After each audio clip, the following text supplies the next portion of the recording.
Buongiorno cari amici e benvenuti anche oggi nel canale vostro Marietto Veneziano. Da come avete visto il titolo, non tutti i discepoli seguono il proprio maestro. Anni fa leggevo qualcosa di Osho in cui spiegava che tutti i grandi guru, tutti i grandi maestri sono stati uccisi dai loro migliori discepoli. Da Gautamana il Buddha, Gesù Cristo, e lo stesso Osho poi è stato tradito dalla sua segretaria. Ma prima di iniziare questa micropillola, il vostro Marietto Veneziano vi vuole chiedere di iscrivervi al canale di Degara Marietto Veneziano, di mettere un bel like se potete e anche attivare la campanella per le nuove pillole. In più vi chiede di iscrivervi anche o venirci a trovare nei gruppi Facebook e anche in Telegram. In Telegram alle 8 alle 20:30 ogni lunedì sera teniamo un percorso di esoterico. Chi vuole venire è benvenuto, siamo già più di 170. In più vi rammento che il De Galla per questo momento particolare alle 21 ogni sera tiene un muro eterico per difendere l'Italia, 5 minuti di, come si dice, meditazione insieme a dei maghetti in erba, siete tutti benvenuti, nessuno escluso. Bene, parliamo un po' di questa faccenda. Questa faccenda è che molti maestri o, come si dice, predicatori o divulgatori, secondo Osho, erano, come si suol dire, il loro pericolo maggiore non erano gli avversari, ma i loro discepoli migliori. Vedasi Giuda, che è stato l'unico a baciarlo e poi a mettere in croce il Cristo. Lo stesso Osho è stato tradito dalla sua segretaria. Chiaramente tutti questi guru, questi illuminati sapevano benissimo il loro destino, ma erano andati incontro a braccia aperte a questo cammino. Quindi chiunque inizi a fare divulgazioni sa che il maggior pericolo non saranno i nemici fuori, ma saranno i propri migliori discepoli. Questo è una cosa psicologica. Ma perché racconto questa cosa? Perché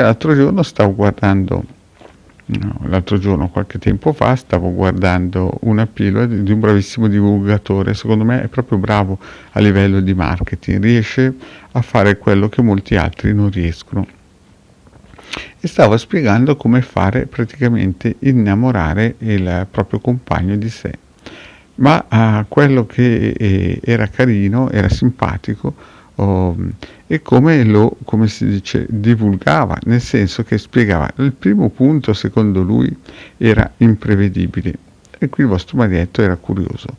Il secondo punto era creare dei dubbi nel proprio compagno, e qui il Marietto anche, come si suol dire, era interessato, perché dico, caspita però.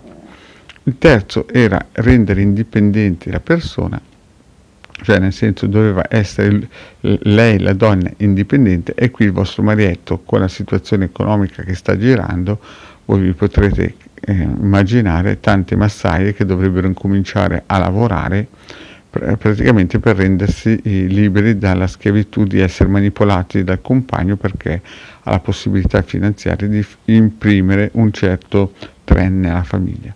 E poi c'erano tutti gli altri 3, 4, 5, 6 punti, no?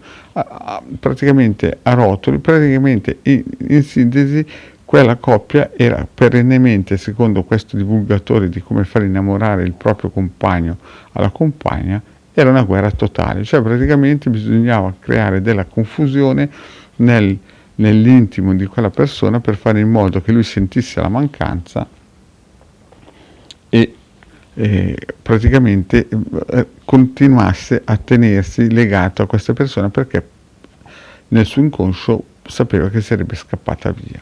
Lo Marietto ha ascoltato, ha guardato quante visualizzazioni aveva questo signore, e ne aveva tantissime, e ha pensato, caspita, questo qui sta creando una marea di persone che praticamente al posto di volersi bene e di cercare la propria anima gemella, stanno insieme solamente per la paura di perdere quella cosa che nella realtà in quel momento lì la sta flagellando, e sta creando praticamente una marea di persone che non dico che diventeranno psicopatici, ma insomma avranno qualche dubbio di personalità. perché se per voler bene a una persona devi praticamente soggiogarla con delle tecniche di manipolazione mentale e portarli quasi alla pazzia o alla dipendenza, sta creando praticamente dei tossici dei sentimenti.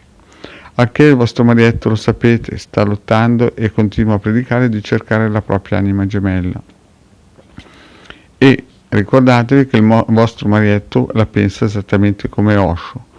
I migliori assassini dei maestri sono stati i loro discepoli, da Giuda in avanti. Quindi quando sentite qualcuno che vi adula, quando sentite qualcuno che vi innalza, dovete sempre stare attenti.